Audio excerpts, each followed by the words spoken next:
Hello and welcome back to this episode of the Engage 8 podcast. I am Josh with my co-host Mike.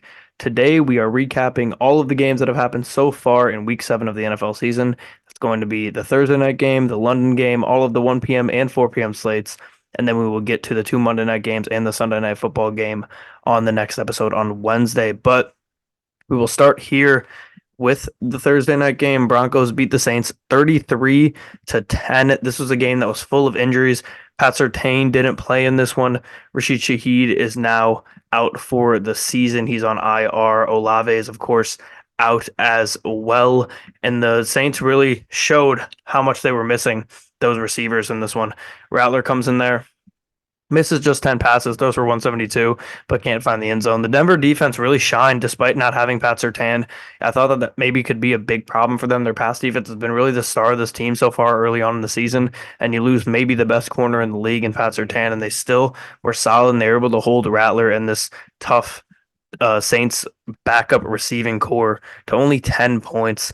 The Broncos punted to open this game, but then responded with six straight scoring drives with field goals and touchdowns. They really got into a rhythm there in the second and third quarters, and they were able to really thrive on that. Like I said, Rattler and the Saints just were not able to move the ball at all without Shaheed and Olave. Denver's run defense came through too after having a bad game versus the Chargers last week. They gave up a ton of yards on the ground, as most teams do against the Chargers. But they hold the Saints here. Kamara finishes with just 7 carries for 10 yards. Jamal Williams, 3 for 17. Kendre Miller had 6 for 36 because he had a little bit of a big one. But regardless, they were able to completely shut down the Saints run game. The Saints have just completely fallen apart now. They've lost 5 straight games. Some games the Saints secondary looks deadly, and other games they just look really slow. And this was one of those games where they look slow. The Broncos now though are back to over 500. They sit at 3-1 on the road, which is super impressive for a rookie quarterback in Bo Nix. And they get the Panthers next week before they have to go into Baltimore and Kansas City. So hopefully they get a win there against the Panthers, and they're 5-3 going into those two tough games. Yeah, Sean Payton getting a chance to go back to New Orleans and play in the city that he had won so many games in. And he went in there and he really dominated. We see Denver's offense be very good in this game. Javonte Williams finally has a great game on the ground, 88 yards, 2 touchdowns, average about 6.3 yards per carry. That's better than what we've seen from him all year. He looked good. We see Bo Nix add 75 yards on the ground. He had a nice 32-yard run. Looked good. He didn't turn the ball over, didn't throw for a touchdown, but he doesn't turn the ball over. That's big. Does get 164 yards passing. Finds Troy Franklin, his college buddy, for 5 catches for 50 yards. Just efficient, not turning the ball over is all they had to really do to win this game. The Saints, obviously, Olave out, Shaheed out, Derek Carr out as well. Just a disappointing performance on offense. Spencer Rattler, I mean, he's a rookie. Got sacked 6 times. Just not great. You expect with those top guys out to really get the ball to Alvin Kamara and get him in the offense, but we didn't really see that. Only 7 carries for 10 yards. Not a great game for him. He gets 5 catches or 6 catches, but only 14 yards. Couldn't do much. The Broncos did a phenomenal job slowing him down, kind of taking him out of the game. And Jamal Williams, I mean, we kind of thought he would be the backup last year, but that hasn't been the case in the last couple of years. He gets only 3 carries. Just Saints too many injuries and just kind of a collapse after how great they looked in the first 2 weeks of the season when they're putting up 50 points. Maybe that just shows that we've talked about how the Cowboys aren't as good this year, obviously, as they were last year, and how their defense isn't. But they put up a huge game on that Cowboys defense, and we thought a lot very highly of them. But 5 losses since, they're pretty much out of the division race with the Falcons and Buccaneers still playing well. So big wins for the Broncos. They're staying in playoff position. Yeah, a little bit of a tease for later on in the episode. I do have an updated list for my dead teams, and the Saints are a team I am considering for that list. This is quite a fall off from the first 2 weeks of the season for them. And people need to remember that they did play the Panthers week 1 too, and we know Yeah, what the and that's Panthers one of are now. their 40 points. And And then looking Philly. at yeah, looking at the divisions though, I mean, we've talked about how the North is by far and away the best division. We thought the AFC South would be one of them. It doesn't seem to really be the case, but the AFC West, if this Broncos team can keep playing good, we've seen the Chargers team look solid. Chiefs obviously 6-0. Maybe the AFC West is that second best division in football. The AFC West, yeah, I could see it because the Chargers and Broncos are two good teams. The Raiders are one of the worst teams in the league, but I mean, and then of course Kansas City. So I think that's definitely an option. I mean, I just think looking at there's a lot of maybe divisions out there that are maybe maybe the NFC West, maybe, but even then, no, I think it probably is the AFC West, Yeah, I mean, which is crazy. you could argue the NFC East with how great the Commanders have been, but the Giants have been bad and the Cowboys haven't been great. Yeah, actually, no, I'd probably say the NFC East now that I think about it. I think I would. Just because, like, I even just, though the Cowboys and Giants are, or the Giants are a bad team on paper and they're also in my consideration for dead teams, but they're at least like solid on defense. The Cowboys, like, should be good. They're just not. yeah, Eagles, kind of the same thing. They're poorly coached. And then Commanders are good. So, yeah, I could see that. I think those are probably the three, but like you said, I think the North is for sure I think far and away there. there's kind of just a cluster there around that two spot, and then North is by far best. Definitely. A And quick then update for you, just because I know you're not watching. It's 2-1 Dodgers now. So. who got it? I didn't see who got the hit, It but I wasn't saw Keegan. Shohei come home and Mookie come or Oh, and they Teoscar did. come home. So I know Freddie's not playing, so yeah, I don't know who hit that, but might have been Pies. I don't know. But it might have been Muncie. moving on here to the London game. Jaguars beat the Patriots 32-16 again. The Lunder Ooh, does not hit for the third time this year. a drop for Drake, Devontae in his first attempt. oh, So I'm much behind you. He got a catch, you said? no, a drop in Oh, a his drop. first Wow. attempt. Wow. I'm a kickoff right now. I'm way behind. But like I said, yeah, the Lunder doesn't hit. Drake May looked pretty solid at times in this game. He throws two touchdowns, no interceptions, and he looked pretty good last week against Houston too. I think that he's sneaky gonna probably end up being pretty solid. I mean, he has nothing going for his like surrounding cast on either side of the ball right now, and he's still been pretty solid in his first couple starts here. I know Jacksonville isn't a tough secondary, but he did go all the way to London to play this game in just his second start. And then in his first start, the Texans, I think, is a good secondary. So Drake May has been pretty impressive, in my opinion, to start his career. Patriots had no run game again here. Like I said, thought this could be a small strength of this team going into the season with Roger Stevenson and a decent O line. Not great, not horrible, but that has just not been a strength of them at all. Patriots did come out very hot in this game. They go up 10-0 early, but the defense just started to falter really quickly. And the Jags offense just looked a lot better in this game versus this struggling New England defense. I don't think this is much very impressive, I should say, for the Jaguars. But regardless, it's always tough to play any team in the NFL, and they did look a lot better offensively today. Tank was really, really good in ETN's absence. He goes for 118 and two touchdowns. Maybe he'll end up being the guy there for them if ETN is out for an extended period of time. Like I said, this Patriots defense isn't super impressive, so we'll see if he'll be able to do this against other teams, but he did look good in this one. Brian Thomas Jr. is really starting to shine. He's arguably been the second best rookie receiver after Malik Neighbors. He's definitely been better than Rome Odunze so far this year. So it's very good for them. They have weapons in Jacksonville for Trevor Lawrence, but it comes down to this for me with the Jags. If the Jags can run the ball like this normally, they can have a solid offense. Trevor Lawrence can definitely thrive if they have a running back that can go get them 100 and some yards a game, and he can rely on that. But I just don't think they're going to be able to do that against good teams, and we know what their defense is. So regardless of how I feel about them as a whole, Jags get the win here. They move to 2-5, and the Patriots have now lost six straight since winning opening week in Cincinnati. Yeah, it was a great start for the Patriots. Got a 10-0 start. Thought maybe the Jags would just kind of fall apart like they have in the last couple of weeks, but the Jags recover. They're in London. They had been there for a longer extended time, so they're more acclimated to it. And they were able to run the ball well, and that's what won in the game. Like you said, 26 carries for Tank Bigsby. I think he needs to continue to be the running back one, regardless of if Travis Etienne is healthy and ready to go or not. I think Tank Bigsby should be getting the majority of the carries. He was great in this one. He's been pretty good all season, but he finally gets his chance to shine, and he looked very good. Brian Thomas Jr., like you said, he shines as well. 5 catches, 89 yards, and a touchdown. Trevor Lawrence didn't have to do too much in this game, just stayed efficient, 15 to 20, one touchdown. Didn't put the team in too much of any bad positions. They get a big punt return by Parker Washington to help win this game. And you have to beat a team like the Patriots if you're the Jags. You don't have much you're playing for. You're coming from 1-5. We've seen teams come from and sneak into the playoffs in that big of a hole early in the season, but it's very, very challenging. Drake May, I thought he looked pretty good in this game. The Jags defense hasn't been good this year, but he was efficient. Gets 276 yards, doesn't throw an interception. He doesn't have a run game to really bail him out at all. So you hate to see that with Ramondre Stevenson struggles 7 carries for 18 yards, but he looked fine. The Patriots team overall just isn't good. You see after the game, Gerard Mayo say the team is soft. and six straight losses for the first time since 1993. So it's the beginning of a new era for the Patriots, and it's nice to see them struggle and be at the bottom. Nice to see those Boston teams finally get that because they don't get it often.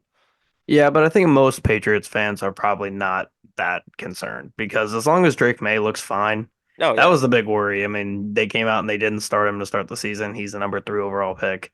And it's like, okay, well, if this guy sucks and then we have the first overall pick, then we got to take another quarterback. It's like, what did we waste that pick on? But at least if he looks decent and they get the number 1 pick, that's like probably best case scenario that's for them. that is best case So, scenario for them.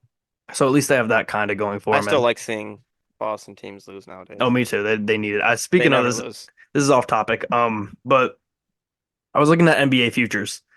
And because you said Boston, and there's of course a ton of teams like even not to bring the Suns into it, but the Suns are plus 3,000. The Celtics, guess what the Celtics odds are to three-peat? Because Like those a odds are on there. three-peat? There's an odd for them to three-peat. Oh, I mean, well, I mean, the way you said the Suns are plus 3,000, that makes me think that their odds is like what, plus 1,000? 1,000 on the money. Oh wow. Yeah. Plus a Insane. thousand to three-peat. That's Insane. crazy.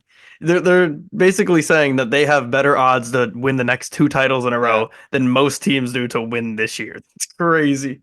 But I don't know. You got Yeah. to be a fool to take that plus 1,000. But um, we'll move on here to the 1 p.m. games with the Detroit Football Lions winning 31 to 29 in Minnesota, taking down the Vikings, who were previously undefeated. The Lions now hold the best record in the NFC, and they're 3-0 on the road this season. This is a great up and down game here for the Lions. Their first 3 drives go turnover on downs, which was a fake punt.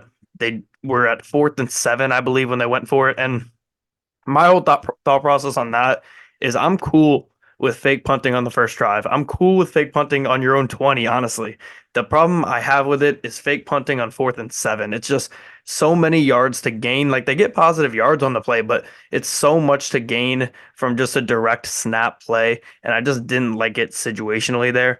But the Lions defense was so huge early in this one. It prevented the game from getting out of hand. They were able to get stops. They were able to hold them to a field goal on that second offensive drive for Minnesota. And that really helped the Lions be able to get the ball back, get a couple scores together, and figure it out and not be down by too much. The Lions responded with 4 straight touchdown drives here after a brutal stop from the offense not being able to score in those first 3 possessions. They get 4 straight touchdowns going into the second half, and that was really just so huge for them. Jared Goff, I'm gonna say it, he's having an MVP type season right now. There's just no way else to put it. He was 22 for 25 in this one, 280 and 2 touchdowns. The last 4 games, he's 76 for 90, 1,086 yards, 9 touchdowns, 1 interception. He's just been so good. And granted, it hasn't been up against the greatest defenses. Cowboys were completely beat up. The Vikings are a good defense. They're probably the best defense. They are the best defense he's faced by far. I'm actually not even going to include the Vikings in this because they are a good defense. But the Cowboys, you look back at week 3 was the Cardinals, and then you have the Seahawks who were beat up at that point too. But regardless, he did it against a great team here today. Montgomery gets hurt early in this one. He does come back, but Gibbs took advantage, 116 yards and 2 touchdowns for Gibbs in this one. He was huge. Amon-Ra has a monster game. He goes for 112 and a touchdown. Some very tough catches for him too throughout this game. He was able to get catches when they needed it on third down and tight coverage. I mean, I look at the last play, or not the last play, or was it the last play before the field goal? I don't remember, but he had a very tough catch on second down. Goff drops back and throws it instead of running the ball, which everybody thought they were going to do. And Amon-Ra makes a super tight window catch, gets smacked, and that's that 200 balls on the jug machine over and over and over. Like that gives you the point where you're just so comfortable in any situation that you're in. And Amon-Ra was ready for that one, and he was great in this game. The turnover battle was my number 1 key going in, and the teams end up tying at 1-1 in turnover battle. And just as a whole, both teams were just so close in like almost every single stat. Hold on. Third down efficiency, 4 for 10. Offensive total yards, 391 to 383. Even the rushing was similar. Where was the rushing? 144 to 139, passing 247 to 244. These teams were very equal. Both teams had 8 penalties. Both teams turned it over once. The time of possession was 30 to 29. Like this game was so close throughout, even though the Lions did have the biggest lead for the most amount of time. It was still such a close game.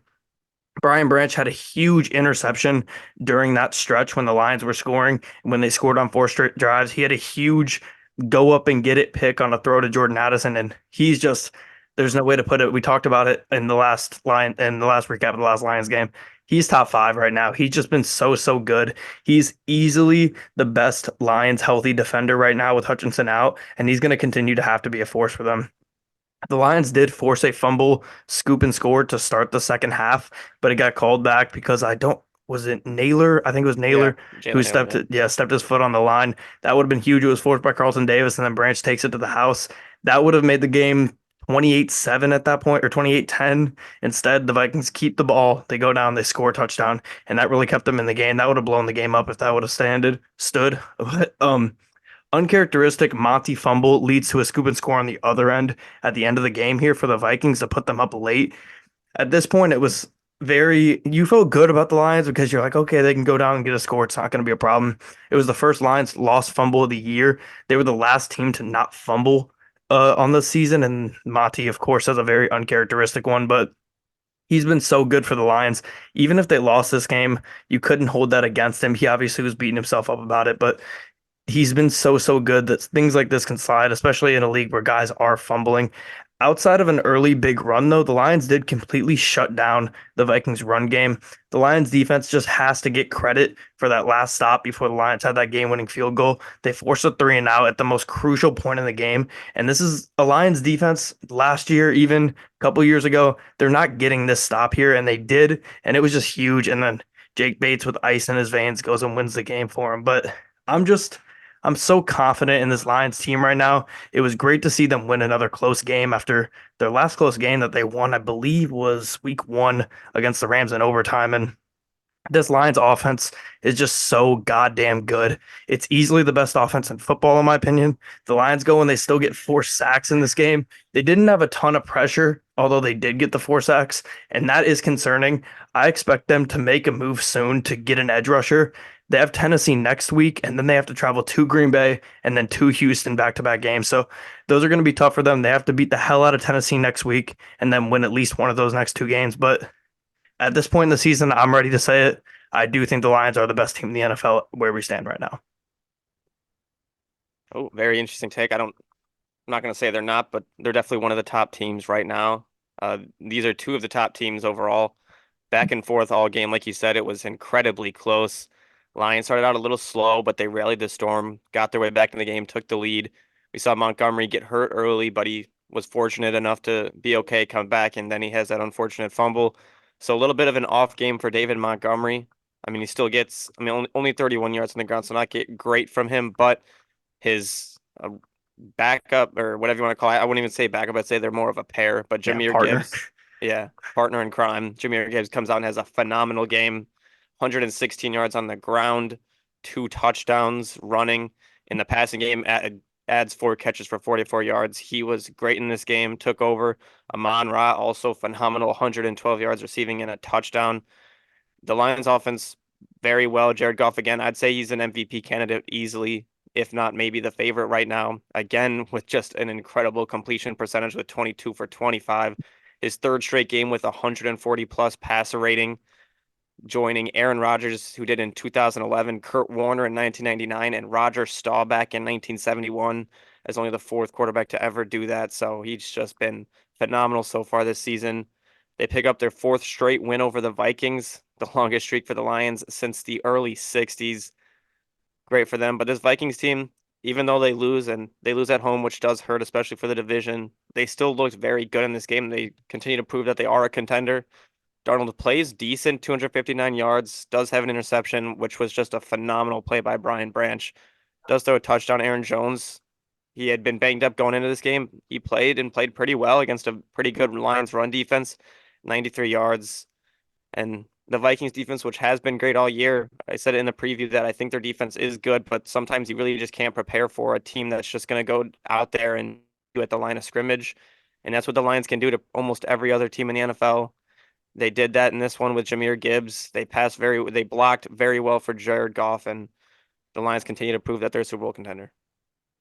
Yeah, and the thing with Goff is he doesn't really get rattled at all. Like he's just always so comfortable. And I think a lot of that is Ben Johnson and just having a guy that's always going to put you in a position to succeed. And obviously having the best O-line in football and having great weapons does help.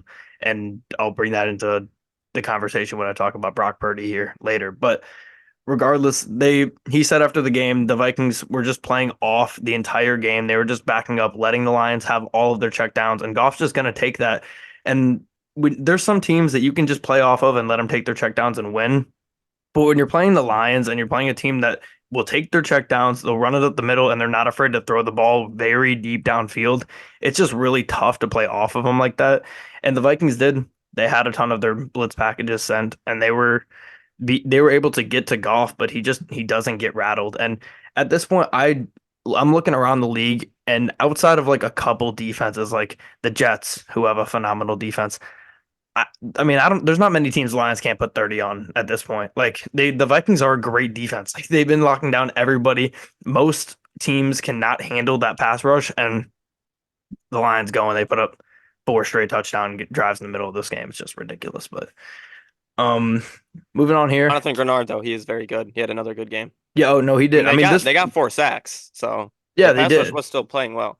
No, that's my point. Is they were able to get home. Like they were even when they weren't getting sacks, they were Yeah. getting pressures. But Goff's just an animal. He's just an animal. But yeah, moving on here to, and I do actually want to say, because I didn't say much about the Vikings, but I do think the Vikings are a good team. I don't think they're 5-0 good. I don't even know if I think they're 5-1 good, but they are a good team. Like they're absolutely a good team, and they're probably going to make the playoffs. It's hard to Oh starting yeah. 5-0 to not make the playoffs, but I think they will. I don't think they're a I don't think they're a contender. I hate to say it, but I do think they are a really good team.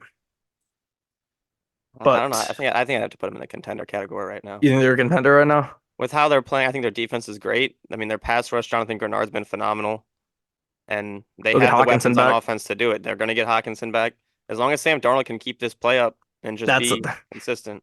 that's the thing. And they're That's the big very, thing. very well coached. Yeah, Very well coached. So KOC's phenomenal. yeah. Outside of Eberflus, the NFC North coaches are. Yeah, we said this weeks ago. I mean, LaFleur, KOC, and Dan Campbell. And not even I mean, they also have probably the two best coordinators in the league Yeah, too. with Flores and Ben Johnson. Yeah, so it's ridiculous. Man, I wish when the Lions hit their stride, the NFC North could have been dog shit, and it was last year. But still, they got some challenges this year ahead. Speaking of moving on here to the Green Bay Packers winning 24-22 over a really good Houston Texans team. It's a gutsy win for the Packers here, who definitely did not play their best ball in this game. We talked about it in the preview. This is really going to be a story of the defenses, and it absolutely was a story of the defenses. The Texans offense was so bad in this game.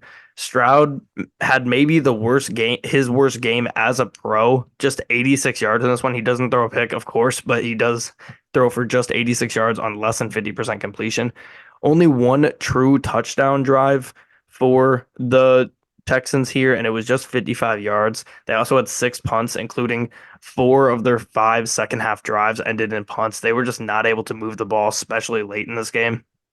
Jordan Love was not at his best at all, but he was able to put together a couple touchdown drives. And with how great their defense played, that was enough. Love finishes with 3 touchdowns, but he also throws a couple picks. Jaden Reed was very quiet in this game.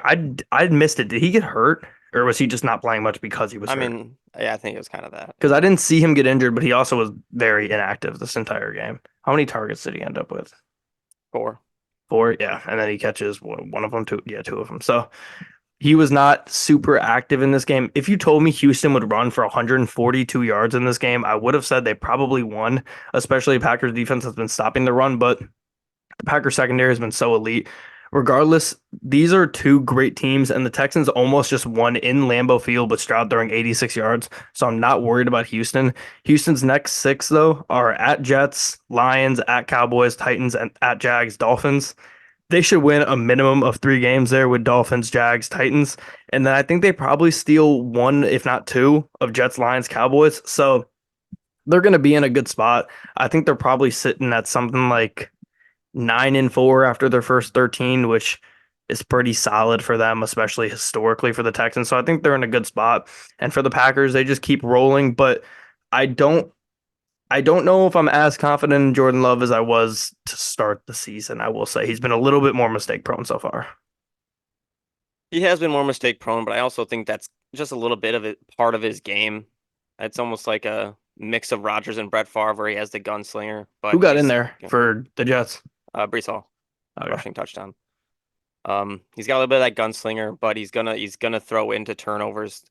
We've seen that a lot this season. Throws for more touchdowns than interceptions, though. That's that is important. Gets 3 touchdowns, throws for 220 yards. He has a pretty good run game with Josh Jacobs getting 76 yards on the ground. He found Romeo Dobbs. I mean, this Green Bay offense on any given week could have two different receivers have big games. This week we see it with Romeo Dobbs getting 8 catches for 94 yards. It's been Jaden Reed a lot this season. We've seen it be Dontavion Wicks a couple times, but they have so many guys they can go to, and we've seen that a lot this season. For the Texans, CJ Stroud only 86 yards, below 50% completion percentage, which for some quarterbacks, throwing below 50% completion means you should be benched for other players, but that doesn't apply to CJ Stroud. Um, he does get sacked 4 times, was under pressure a lot. Really didn't have to throw this game considering how good their run game was with Joe Mixon. He gets 25 carries, 115 yards, and 2 touchdowns. He was very active. Whenever he is healthy, he's very good. I said it in the preview that CJ Stroud had never lost with a running back getting over 100 yards, and we see in this one that finally changes as they end up losing the game. We're missing 5 starters on defense with Mario Edwards, Aziz Al-Shaair, Jimmy Ward, Kamari Lassiter, and Henry Tuotu.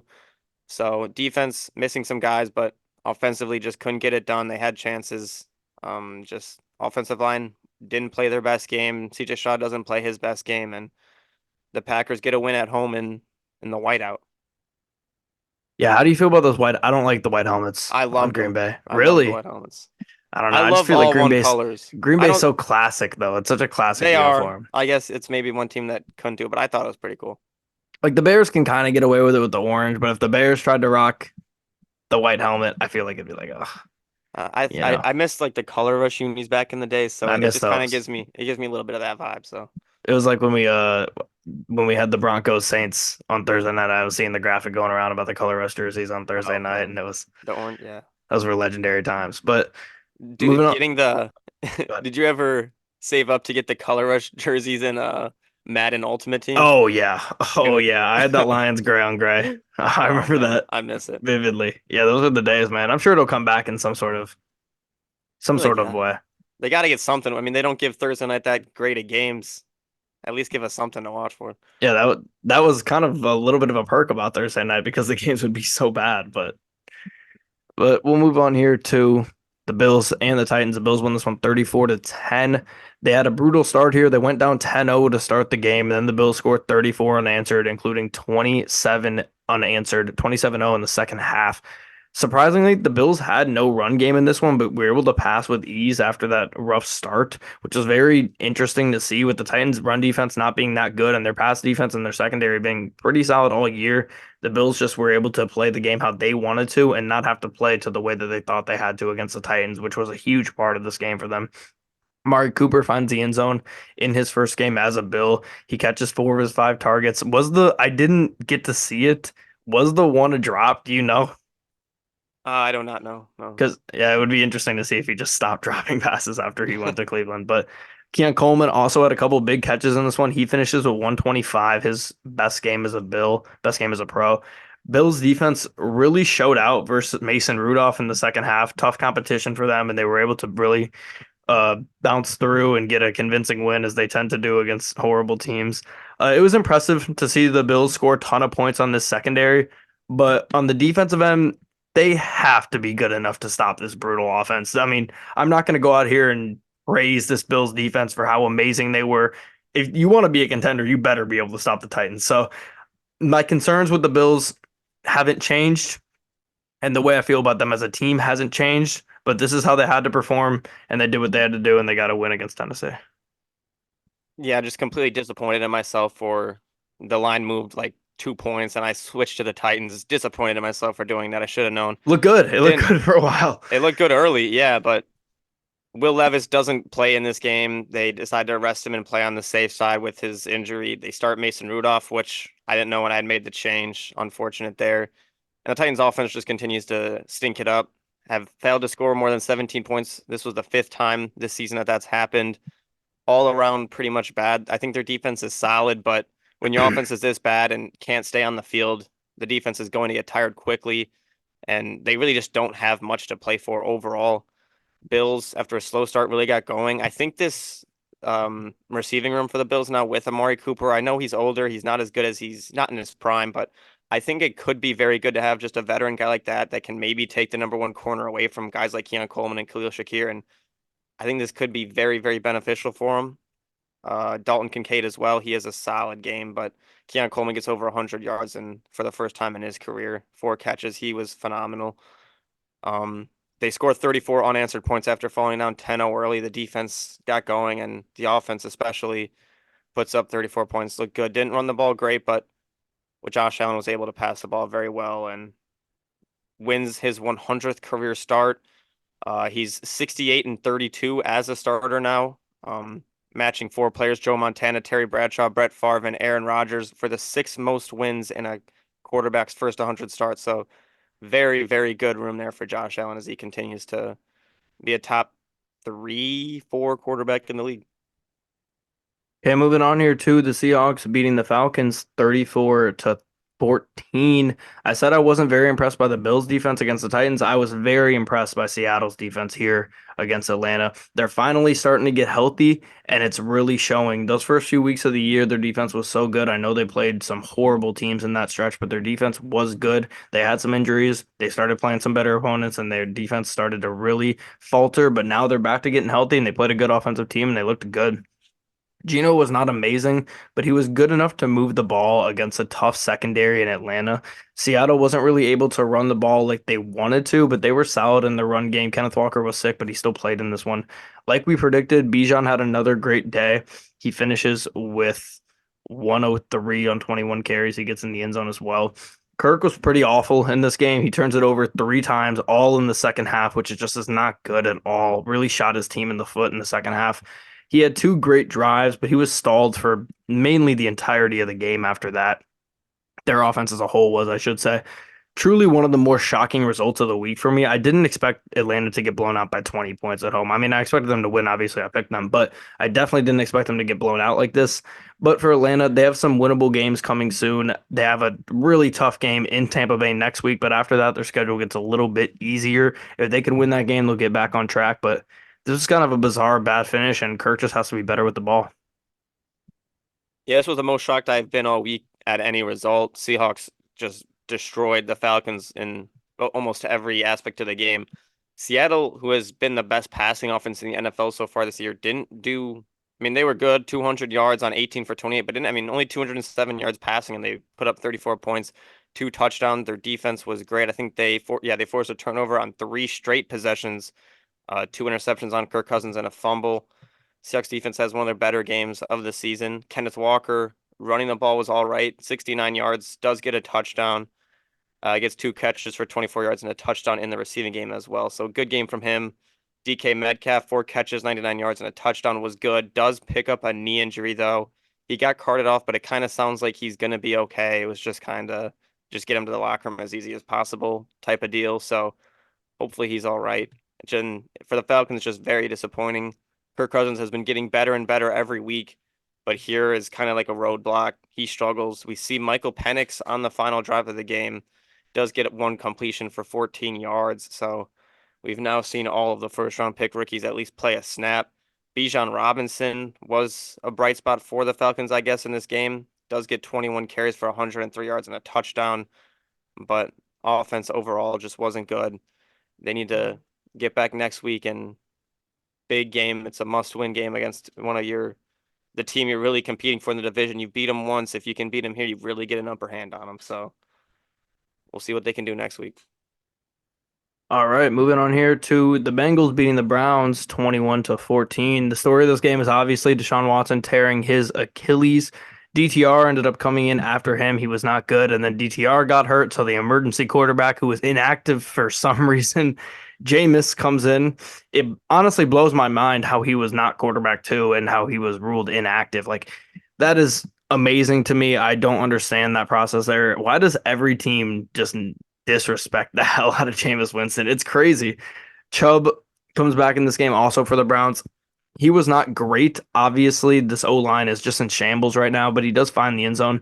And Njoku has a monster game despite having three different quarterbacks. He gets 10 catches in this one. The Browns defense had one of their better games here of the season. For the Bengals, it's back-to-back weeks now of their offense just not looking right against two pretty bad secondaries, or at least not on paper, I shouldn't say, but two bad secondaries who haven't been able, or wait, did they? No, they played the Giants last week. Who did they play the week before that? Um, I can't remember. I can't remember. Ravens. What really? Okay, I don't know what I was thinking of, but regardless, I thought they would look a lot better this week, and they did not. They were 2 for 13 on third down here. They were top five going into the week on third down, and they just were not able to convert when they needed to in this game. They didn't run the ball well at all.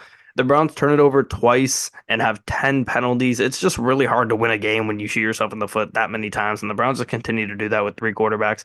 The Bengals do have a favorable schedule coming into play, though, as they have a chance to get to 500 versus Philly next week, which would be huge if they can get that win against a bad secondary. And hopefully they'll be able to get back on track offensively. They were not smooth in this game, at least not as smooth as they need to be. Look to see what Jameis can do going forward for the Browns. It should be him.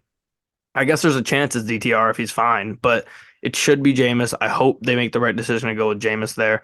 And we'll see. I mean, we said I said 2 weeks ago, I came on here and I said the Bengals aren't going to be able to win many games where they don't score 30 points, and they go back to back games doing that and winning. So, granted, it is against two bad offenses in the Browns and the Giants, but they get the wins they need to, and we said they have a favorable schedule, so we'll see if they can capitalize. Yeah, they get back in the hunt, 3-4 now. For the Browns, your season's pretty much over now at 1-6. I don't know if any teams really made the playoffs after starting 1-6. Lions got close. Yeah, Deshaun Watson tore his Achilles, like you said. Even though a lot of fans and whatever are very happy, you still don't want to see a player tear his Achilles, especially a quarterback. There's not many that have come back. I know we got Rodgers and Cousins doing it right now, but very tough injury to come back from. And he was having one of his better games of the year up until the point, especially completion percentage and quarterback rating wise. Was 15 for 17 for 128 yards. But he gets hurt. We see DTR come in, not play very well at all. Only 82 yards on 24 pass attempts, two interceptions, and then James come in and he played all right. Nick Chubb gets his first game back from injury. Didn't have too much going, only 11 for 22, but he does get a touchdown. So just very happy to see him back on the football field after a second injury to his knee. Was a very, very brutal injury. Bengals, again, like you said, their offense wasn't good in this game. Their offense only puts up 14 points. We saw them start the game with Chuck Sizzle taking back a kick return for a touchdown, Purdue legend, so good for him.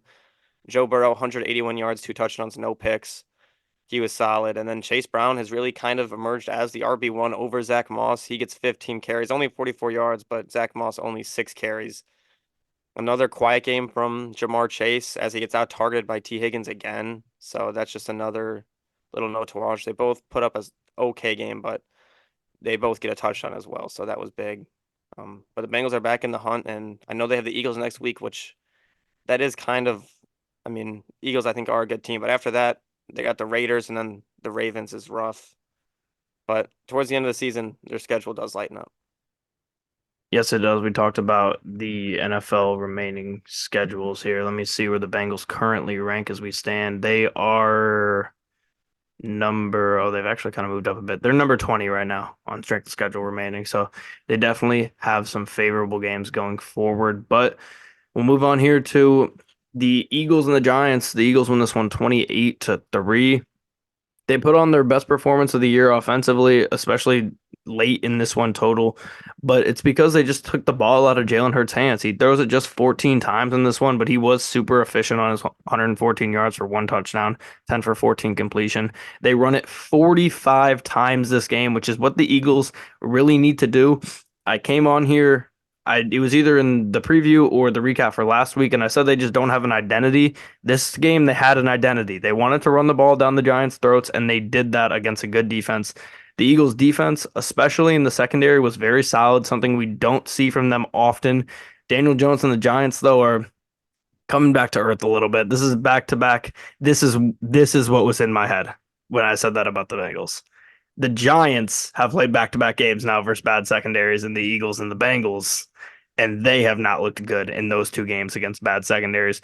None of the Giants running backs had any success in this one, which was something they were able to rely on early in the year. They were able to rely on their defense and the run game, which is a recipe for staying in games, as we said. But Thomas going down early has really hurt New York badly. Ever since he went down last week, they just have not been able to run the ball, and Daniel Jones has been in pressure all game, 7 sacks in this one. The Giants remarkably punted on every single drive but one and did not turn the ball over this game, which is unbelievable to look at on paper. The Eagles just ran down the Giants' throats, and they made it really tough for them to get anything going. The Giants' pass rush was still good, but Daniel Jones getting sacked 7 times on the other side kind of negates any pass rush you have. And the Giants are probably dead now without Thomas, I fear. So moving to my dead teams list, has gotten a little bit bigger this week. We still have the Patriots, the Browns, the Titans, the Jags, the Raiders, and the Panthers. But I am going to add the Giants and the Saints to that list. So we are now at 1, 2, 3, 4, 5, 6, 7, 8 teams that are dead at this moment. And my maybe tier has not changed a ton. I have the Bengals, the Rams, the Cardinals, and the Dolphins on that list of maybe dead teams at this moment. The Rams and the Dolphins have some injuries that we'll see, and the Bengals have a hole to dig out of, and the Cardinals we just don't know yet. So we'll see on those, but I do unfortunately have to have the Giants to that list without Thomas. But for the Eagles, they haven't been perfect. They still sit at 4-2 though, and their next 5 are at Bengals, Jags, at Cowboys, Commanders, at Rams. Those are some winnable games for them going forward. There's not no chance they can go 5-0 in those games. I don't think they do. I think they go at least 3-2 though, which will put them at 7-4 and in a good spot. So the Eagles are going to end up being sneakily in that race despite not having looked great at any point this season, really. Yeah, the Giants have really kind of started to struggle as much as they had in week one. Daniel Jones 14 for 21, only 99 yards passing. Like you said, no turnovers, but they just couldn't move the ball. They had no run game. Very big game for the Eagles defense. Good for them to finally have just a dominant performance, albeit it was against a team that maybe isn't as talented offensively, but it's good for them to do that. Defensively for the Giants, I mean, they gave up 28 points. They couldn't really stop the run, but Dexter Lawrence continues to be one of the best defensive linemen in the entire NFL. He gets 2 more sacks today. He's up to 9 sacks on the season. He's great and should be a sneaky defensive player of the year candidate right now with how good he has been. Eagles, you had said it going into the game, they need to find their identity. Saquon Barkley has to be this team's identity. He was great in this game. Yes, it was a revenge game, but he goes out there, averages more than 10 yards a carry, 176 yards on 17 carries, 2 catches for 11 yards, gets a touchdown. He was phenomenal. A.J. Brown, Jalen Hurts doesn't have the big game passing, only 10 for 14, but A.J. Brown gets 5 catches, 89 yards, adds a touchdown. Whenever he's healthy and on the field, he is a target and very, very good. So I need to continue to get him the ball. They kind of kept the game out of Hurts' hands, put it in Saquon's. They get a nice win here. They got to try and stay at pace with the Commanders right now for the lead in that division. So good win for the Eagles, and for the Giants, it's just you kind of know what you need to go for in the offseason. Yep, moving on here to Colts, Dolphins. Colts win this one 16-10. The Dolphins just simply cannot do it without Tua. We're at that point. They're just not going to be able to win games without him now. Tyreek and Waddle go for a combined 2 catches, 19 yards. It's almost unreal to see Tyreek kill up 1 catch for 8 yards. It's just And it was on crazy the to last see. possession. I know, it's wild. And he was playing the whole game, so that's just unbelievable. A-Chain and Mostert were okay, but they just weren't good enough to win this game. Despite all of this, the Dolphins still had a chance, but their turnovers killed them, and they couldn't move the ball at all in the second half, and that just really stymied them as a unit. Anthony Richardson was not good in his first game back. His best completion percentage on a full game this year is still just 50%. He made a couple plays with his legs, but honestly, he just has to be more accurate. I think he has all the tools, but at this point, there's just no debating that he hasn't been good to this point in this season in particular. Last season, he definitely had more flashes, but this season, he has not looked great yet. When the Colts, though, when they do get Jonathan Taylor back, they're going to be in a much, much better spot. offensively without him, they just aren't clicking. They're not able to get it done. When they get him back, it's going to unlock a lot more for Anthony Richardson, who he still needs to be accurate. It's not going to be an end all be all. He's not going to be all of a sudden amazing when Jonathan Taylor gets back, but it's going to take a lot of pressure off him. And if he can finally find his legs and get back into his accurate ways, he's going to be in a good spot. And hopefully, Jonathan Taylor coming back helps him out a bit. Yeah, Anthony Richardson does struggle in this game, especially early. It was his first game back from injury, so he was just trying to get his feet under him again. Struggles early. Um, as the game went on, he did look a little bit better, especially in the second half. Made some throws, got some throws short to Alec Pierce, AD Mitchell. Saw him make a couple plays, but really his legs were the big factor in this game. Gets 56 yards on 14 carries. He had as many total carries, I guess, as Tyler Goodson, who does get 14 for 51 and a The quarterback touchdown. carries are added weird though, because they count like getting out of a sack and getting a yard. Like He did have, I mean, he did have a lot of those. A that's what couple I he mean. would Like pick up multiple yards, that's what I get mean. Like first they downs. boost carries and then it makes it look like their yards per carry is bad, but Yeah, it's weird. he was solid on the ground. Really was the main factor for him offensively. They only get 16 points, but they do enough to win the game. Their defense again somehow wins the game for the Colts. Tyler Huntley goes out with a shoulder injury. Tim Boyle has to come in, and if the Colts defense would have lost it to Tim Boyle, I might have crashed out, but that doesn't happen. The defense was great. They forced a fumble on Raheem Mostert, forced a fumble on, of all people, Alec Ingold gets a carry on like a 2nd and 10, which was just, I don't understand that play call at all by Mike McDaniel. Watching them hand the ball to Alec Ingold just threw me off, and then all of a sudden he fumbles and just really couldn't have went much worse for them there. Jalen Wright only gets 5 carries for 33 yards, but those 5 carries, he looked very good. I was shocked they didn't give him the ball more, especially after that little burst he had, their offense kind of moving. Then Jason Sanders missed a kick, and that really hurt him. Could have made it 13-13. Said the Colts got the ball, went down the field, wasted some time, and got a field goal. Dolphins with Tim Boyle under center were unable to get the ball down the field. The Colts secondary, which I've been talking about, how bad I believe they are all year. Wow. Um, has been very solid in back-to-back weeks, albeit again against Tyler Huntley and Tim Boyle. But Sam Womack and Jalen Jones against two top receivers held them to only 3 catches total. So very impressive by them. And if they can continue to do that, that would be huge for this defense. Um, and just a good one for the Colts, and they have a chance next week to play for their first place in the division. Yes, they do, which is remarkable considering all the circumstances that have happened so far this year. But And they should get JT and DeForest Buckner back next week, as we just saw George Pickens make a nice grab. yeah, which And will be I think there's a Steelers fan that's a little happy about it. yeah, yeah, you can hear that. Um, but yeah, moving on here to Commanders and Panthers. Commanders win this one 40-7. The Commanders just absolutely smoked Carolina in this one. I just don't understand why you're so deep into the game and you're down by so much and you still won't let Bryce Young like take it over in the second half down 27-0. I don't get it. They must hate Bryce Young or something. I truly don't understand it. The story of this one though is Jaden Daniels getting hurt. He hurt his ribs early in this one. The Commanders looked in control though so early that they just decided to be cautious with it. And then Marcus Mariota comes in and just torches this Carolina defense. So we talked about how their defense isn't getting talked about as much as how bad their offense is, but their defense is even worse than their offense, honestly. Mariota comes in and torches them. Robinson was back for the Commanders and he was effective. He is the clear RB1 in Washington. He's been very, very good for them. He's better than even Eckler, who they picked up in the offseason. It doesn't matter. Eckler snaps don't matter. Brian Robinson is the guy here. I have nothing to say about Carolina, though, except for how right we were about the Andy Dalton, Bryce Young situation. Dalton, of course, we said he's going to come in. He's going to maybe have one good start, maybe two good starts. And then once there's film on him, they're going to be bad again. And now you have Bryce Young, who you took #1 overall last year, who's just rotting on the bench. And that continues to be the case for them. For the Commanders, though, their next 6 are Bears, at Giants, Steelers, at Eagles, Cowboys, Titans, and then at Saints.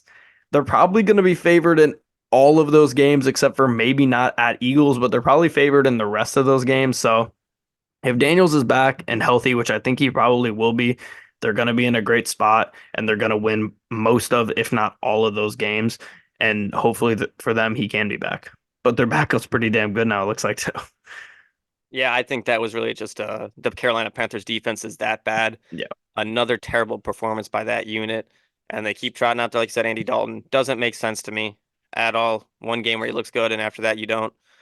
Just, I just don't get it. I think you got to let Bryce Young play through it. They either their plan is to just let Bryce Young be on the bench the entire year and just learn, which then why wouldn't you have done that last year when he was a rookie? I know it's a new coaching staff, but it just doesn't make sense to me. This is his second year. You're gonna put everything in then on his third year as a starter, and you're gonna have a top draft pick this season. So just very interesting. Commanders dominate this game again. Jaden Daniels does no need to put him back in the game and risk further injury.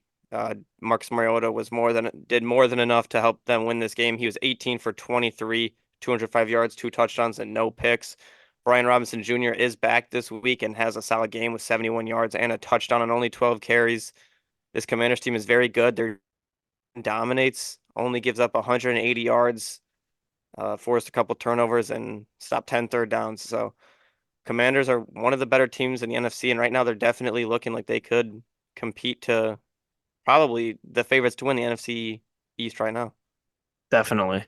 Moving on here to two teams I mentioned on my dead slash possibly dead list. The Rams beat the Raiders 20-15. Neither team looked good in this game at all. The Raiders finally ran it semi well in this one with Madison. The Zamir White hype is just dead. He had a lot of hype going into the year, a lot of pictures of, oh, this guy's jacked now, he might be good, and that just rarely ever is the case, and it is not the case here.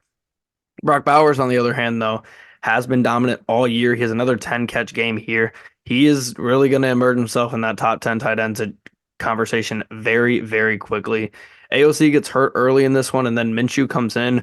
He threw 3 picks. Neither of these quarterbacks are good. It looked like going into the year, it's like, okay, the Raiders have some decent pieces around. They have two quarterbacks who maybe are both solid, and one of them is going to maybe be a little bit better than the other, and that's who you decide to go with. And it turns out both of them are probably pretty bad. So Stafford on the other side, though, for the Rams, he wasn't great in this one, but he got it done.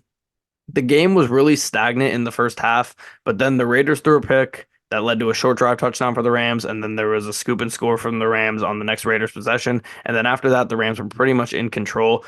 The Rams offense without their wide receivers or their O-line, though, is of course very, very bad. They couldn't move the ball basically at all versus pretty bad defensive unit for the Raiders. If the Raiders offense was just a tad bit better at any point in this game, they probably would have won, but they just continued to shoot themselves in the foot and they screwed their defense all game, and their defense was putting them in spots where they should succeed and they just were not able to. But the Rams, they're staying alive. They have some tough games versus Minnesota and Seattle coming up, but Cooper Kupp's going to come back. I'm sure Puka is coming back soon, and then we'll see about Jonah Jackson and Steve Avila. But the Rams just have to find a way to win these games against bad teams until their guys can come back. And if they would have lost this one, they would have found themselves on the dead list. But regardless, they get the win. Yeah, the Rams are able to squeak out a win. Aiden O'Connell does have a break in his hand, so he misses this game. For the Raiders, just too many turnovers. We see Gardner Minshew throw 3 interceptions. You're not going to win many games with that. He also loses a fumble, so 4 total turnovers for the Raiders offense. Just not good. They continue to lose in SoFi Stadium. They've lost 6 straight in SoFi Stadium, 3 straight to the Rams, 3 to the Chargers. Just again, the turnovers really the main factor. Their defense played solid enough to win this game, but the offense really not giving them much help. Jalen McCullough has 2 interceptions. Cam Crow got the fumble return for a touchdown. Matt Stafford, 154 yards, no touchdowns, does throw an interception. Not his best game, but have to. Kyron Williams, great on the ground again. I think he has like 8 or 9 straight games with a touchdown. He scores 2 touchdowns in this game. Cooper Kupp was close to being able to play. He doesn't. So most likely he will be back next week. Good win for the Rams. That keeps their season alive at this point. You could not fall to 1-5. You're at 2-4. You need to start getting your guys back and start winning games. As Tommy Edmond makes it 4-1 in LA.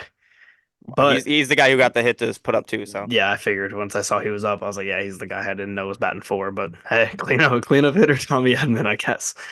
But finishing off our recap here with our final game, the Chiefs beat the 49ers in the Super Bowl rematch 28-18. They moved to 6-0 on the season, the league's only undefeated team, with Minnesota losing this week. This was probably my best changed pick of the year, going to the Chiefs after originally picking the 49ers. The line moved to 2.5. And even then, I was just when I saw the Chiefs at plus 120, I was like, I can't not take them here. Neither offense was great in this game. Purdy and Pat Mahomes combined for 5 interceptions in this game, which is just wild. 49ers were down all three of their wide receivers. Jennings was out.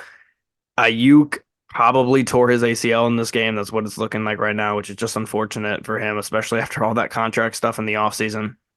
And then Debo, who often does this where he will say he's playing and then he won't play. And before he's done it with like ankle injuries and stuff and knee injuries where it's like he's questionable, okay, he's in, and then he plays a couple plays and now he's out and he doesn't play for the rest of the game. He did that multiple times over the Uh, past couple of years. He has. I know he has, but I would say that's just I wouldn't put that on him. I No, would no, put that's that what on the that's 49ers. that's where I'm going with this. Okay. And then it's different when you're sick. I get it with an Yeah. injury and re-injuring. When you're sick, you know if you're good enough to play or not. You're out there in warm-ups, you're running full speed, you know if you're good enough to breathe and have a sore throat because that's what it looked like. Like they were on the sidelines. Did you see him? He was like Hmm. pointing at his throat, going like this. If you're sick enough to not play, just don't play. It's not something where it's going to get worse in a 5 minute span. It's not Yeah. a tweaked ankle. Like he knew he wasn't good enough to play and he decided to not play. And that was just annoying. He screwed his team. He screwed a lot of people out there. But regardless, Purdy without his weapons is just not good enough to carry a team. We've seen it now. We've yet to see him put consistent numbers up without his best weapons. And obviously, it's tough without your top three receivers. Anybody's going to struggle. But he's had it spoon fed to him since day one. And now he's in trouble. And now he's got to dig his team out of a hole here. And we'll see if he could do it. He was not able to do it in this game. Despite a good game from the San Francisco defense, their offense just couldn't capitalize on anything. They were not able to capitalize on short field and get in the end zone like they needed to because their defense was getting stops early on in this game and they definitely could have went ahead early and they just were not able to do that. Kareem Hunt has come in and really filled in nicely for Pacheco. The Chiefs O line was just great in this one. There was definitely a spot where they could not have been great and they could let Mahomes get under pressure and let this Niners defense at home stifle them, and they just were not able to. It was really, really impressive performance from the Chiefs O line. The Chiefs receivers were not able to create a ton of space in this one. Kelsey was pretty quiet. Worthy was pretty quiet. They need to be able to do better in the future there, but they just find ways to win. The Chiefs' run defense was the number one impressive thing for me in this game, though. It's been a strength for them all year. Last year was the pass defense. This year it's the run defense, and it came against a team that runs it well against everybody, and the Niners were not able to run it too well in this game. In the red zone, the Chiefs were 4 of 5. San Francisco was 2 of 4. On third down, the Chiefs were 8 of 14. San Francisco was 2 of 11. At this point, it's the Niners are. I'm not going to say they're like truly in trouble, but they're in a tough spot. I mean, they're sitting at 3-4. We talked about the NFC West maybe not being one of the best divisions, but it's not one of the worst. Their next games here, they got Dallas, who's coming off a bye, and I know Dallas has been not great, but they're coming off a bye and they're going to probably be a little bit healthier. Maybe Micah comes back. And then they got to go into Tampa Bay. That's a tough place to play. Then they got to play Seattle, who's a team that they did beat earlier on in the year, but Seattle's getting healthier now. They weren't healthy when they played them last game.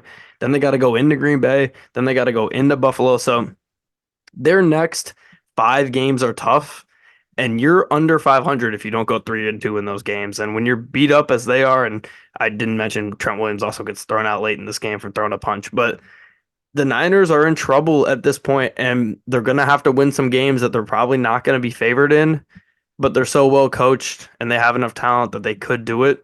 But it's definitely something to keep on your radar. Yeah, I would say they're pretty much out of the battle for home field advantage in the playoffs. They're really just battling to even win their division right now. They lose their cool late. We see Trent Williams throw a punch, like you said. He gets ejected. Ayuk, unfortunately, looks like he tore his ACL. He's been struggling ever since he signs the big deal, and now this one just really hurts him and this Niners offense as a whole. Debo Samuel doesn't play pretty much at all with that illness, so they're down their top 3 weapons, not in a great spot. They're going to have to figure it out. Hopefully Debo's good enough to go next week. Steve Spagnuolo just seems to own this 49ers offense. We've seen them struggle in the Super Bowl last year, and we see it happen again. The Chiefs overall just really kind of own Kyle Shanahan. They've beaten him 5 straight times, or they've beaten the 49ers 5 straight times. I don't think Shanahan has a win over Andy Reid so far in his career. Andy Reid gets another win off the bye. He's been phenomenal in that aspect. Mahomes doesn't play his best game. He does, again, throw 2 interceptions. Just very kind of iffy there. his stat line over. I mean, I'd seen someone saying he was like the MVP favorite, but I mean, the stat line: 6 touchdowns, 6 picks, or I think 8 picks now. Um, he's been good, but he hasn't really had to do too much to win this team games. They've just been good overall. Kareem Hunt, ever since signing with the Chiefs, has been very good. He gets 78 yards and 2 touchdowns in this game. They run the ball well, and the Chiefs, they just know how to win games. It's something that dynasties tend to have and good the great teams do. They just know how to win. Their defense plays great in this one. Their offense just does enough to win it. So Chiefs 6-0, and the 49ers, you really gotta start focusing at this point. Two things before we move on to studs and duds. Who is calling Mahomes the MVP favorite? Well, I think like the odds, Oh, he's like over the odds makes Lamar? like last week, yeah. Damn.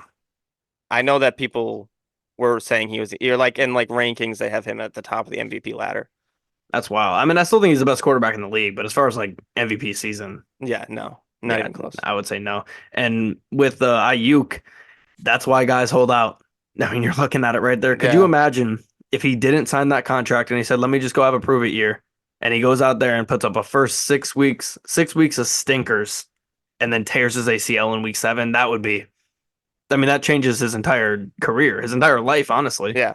he goes from being one of the richest players in the league to, are we going to sign this guy on a vet min and make him prove it again? Like, it's that hmm kind of crazy stuff. So that's why guys don't hold out, or that's why guys hold out, and maybe less guys will try to hold in this year. Yeah. But I have the regular season MVP right now on DraftKings. Mahomes is the favorite at plus 350. wow, where's Golf Josh Allen and plus Lamar? 500, Lamar plus 500, Goff plus 800. Wow, that's crazy.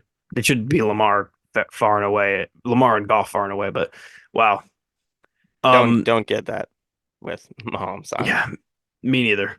But we can move on here to our studs and duds for week 7 of the NFL season, starting with my stud. I'm going to go with Marcus Mariota of the Wow. Washington Commanders. He goes 18 for 23 in this game, 205 yards, 2 touchdowns.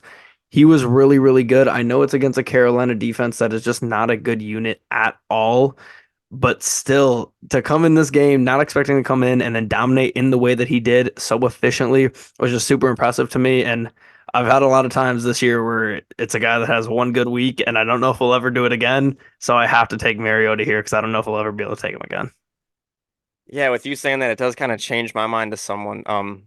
I want to put a stud to the Steelers special teams coach with the amount of bubble gum he has in his mouth right now because he is chewing and it's world class, honestly. But for That's my hilarious. stud, I'm deciding between three running backs. Saquon Barkley was phenomenal this week. Jahmyr Gibbs, he was great this week. But you know what? I'll go with a guy who I might never have the chance to pick again, and I've been very critical of all year. Hasn't really been playing very well, but I'll go with Javonte Williams. 14 carries, 88 yards, 2 touchdowns. This Broncos team that have been struggling all year, they finally get their offense going, and they put up 33 points on the Saints defense, which is solid, and he finally has a solid game. All right. Moving on here to my dud. I'm going to happily go with Brock Purdy, who threw 0 touchdowns, 3 interceptions, rating of 36.7, 54% completion percentage. He just was not good in this one, was missing a lot of throws. The picks were his fault. And really, it shot his team in the foot. I know he didn't have his receivers, as we just said, but still, he needs to be able to improvise. If he's one of the best quarterbacks in the league, which people are still trying to put on him, then he has to be able to thrive without his receivers. Because I look at the best quarterbacks in this league. I look at Mahomes. I look at Lamar Jackson. I look at Jared Goff. I look at Josh Allen. Those guys are improvising, and those guys are figuring out a way to do it. And I just don't think Brock Purdy's in that category. I'm gonna have to go with him for my dud this week. Yeah, for my dud this week, I'm going to go. I had Brock Purdy on the list, but I'm going to go with Mike McDaniel. You have a game where you're playing a backup quarterback, Huntley. You have two top receiving weapons that have elite speed, and they get a combined here. 2 catches for 19 yards. Jalen Waddle gets a catch for 18 yards, and Tyreek Hill a catch for Jalen Waddle a catch for 11 yards, and Tyreek Hill a catch for 8 yards. Just can't have that. These are two of the best weapons in all of football. They can't get a combined 3 touches because Tyreek Hill does have 1 carry, but can't have that. You have to get them the ball as much as possible. And the Dolphins offense already can't move the ball. If you're not going to give it to your top weapons, you're not going to move the ball at all. So I got Mike McDaniel. Okay, that about does it for our recap of week 7. We will be back on Wednesday to talk about the games we didn't talk about here, Sunday Night Football between the Jets and the Steelers, as well as the 2 Monday night games between the Ravens and the Bucks and the Chargers and the Cardinals. We will also recap this past week in college football and get you ready for week 8 of the NFL season. But until then, don't forget to like and subscribe. Hit all the links in our description for TikTok, Spotify, social media, and all that good stuff. And we'll see everybody in the next one.